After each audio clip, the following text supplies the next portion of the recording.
Il semble loin le temps où la France et la Côte d'Ivoire apparaissaient comme deux nations brouillées. Le président Alassane Ouattara a achevé ce vendredi à Paris une visite d'État de 3 jours.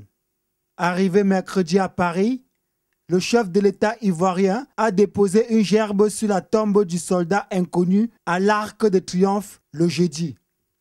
Cette visite d'État, une première pour un président ivoirien depuis des années, vise donc à renforcer les liens d'amitié et de coopération qui lient la France à la Côte d'Ivoire.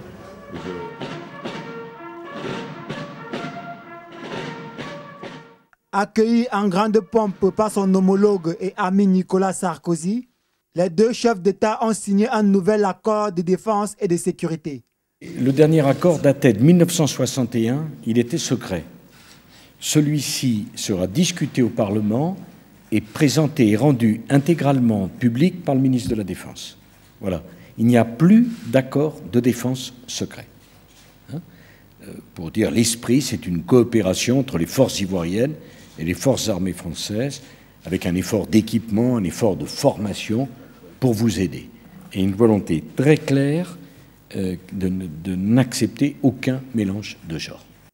Alassane Ouattara a ensuite remercié la France pour son intervention militaire lors de la crise post-électorale, estimant qu'elle avait permis d'éviter en Côte d'Ivoire, je cite, un génocide pire qu'au Rwanda.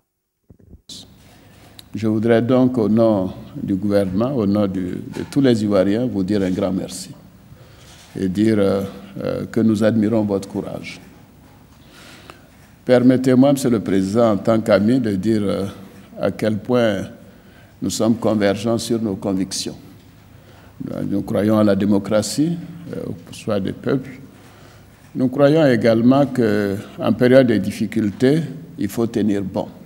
Le président ivoirien a ensuite rencontré le maire de Paris, le président de l'Assemblée nationale, le premier ministre et ensuite le patronat français qu'il a exhorté à venir investir en Côte d'Ivoire. C'est avec un large sourire qu'il quitte le palais de l'Élysée et surtout un merci qu'il n'a cessé de dire. Merci, merci. Merci encore, merci. Merci à tous.